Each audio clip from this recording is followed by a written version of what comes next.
اگر آپ برا نہ مانے تو میں آپ کو ایک بات کہوں۔ ابائے میں لپٹی ہوئی اس لڑکی نے کہا۔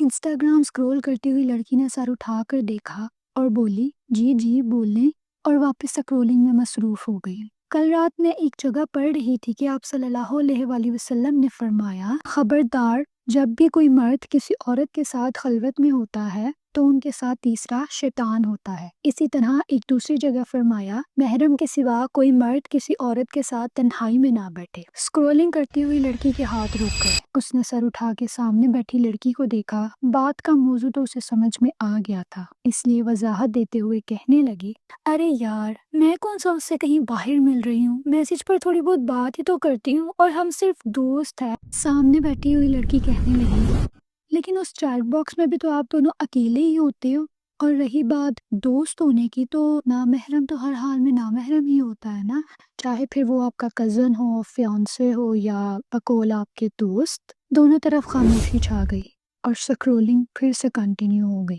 لیکن کچھ تھا جس نے سکرول کرنے والی لڑکی کے اندر کچھ ہلچل پیدا کی۔ اچانک ایک ویڈیو سامنے آئی اور وہ ویڈیو دیکھنے لگی۔ اپنے آپ کو بے وقوف مت بنائیں، اپنے آپ کو جھوٹی تسلی مت دیں۔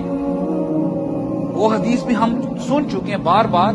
ابلیس کہتا ہے، ابلیس جب کوئی مرد ایک غیر محرم عورت کے ساتھ ہوتا ہے، ابلیس کہتا ہے تیسرا میں ہوتا ہوں ان کے درمیان۔ اور آپ کا کیا خیال ہے، ابلیس کوئی چھوٹا دشمن ہے؟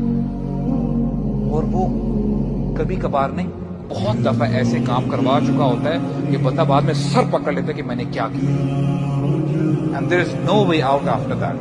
کیونکہ بہت دفعہ ایسے ہوتا ہے زبان سے کہی ہوئی چیز اور پریکٹیکلی کوئی کہی ہوئی چیز آپ اس کو ریورس نہیں کر سکتے۔ isn't this the case؟ وہ ریگریٹ پھر ساری زندگی رہتا ہے بندے کے ساتھ۔ ویڈیو ختم ہو گئی اور اسے لوگوں سے بھرے ہوئے گراؤنڈ میں ایسے لگنے لگا جیسے ہر طرف سناٹا چھا گیا ہے۔ وہ اٹھی، بیگ پکڑا اور چل پڑی۔ کچھ تھا جو اندر بدل گیا تھا، لیکن وہ نہیں جانتی تھی کہ کیا۔ لیکن وہاں سے ایک فیصلہ کر کے وہ اٹھی تھی کہ وہ اب اس سے کبھی بات نہیں کرے گی۔ ایک لمحہ تھا اور سب کچھ بدل گیا۔ اسی طرح کے کئی لمحے ہمارے سامنے بھی آتے ہیں، اور یہ پتہ ہے کہاں سے آتے ہیں؟ اللہ تعالیٰ انہیں بھیجتے ہیں تاکہ آپ اپنے آپ کو بدلے، اور مے بی یہ ویڈیو بھی انہی ایک لمحات میں سے ہو۔ So just think about it.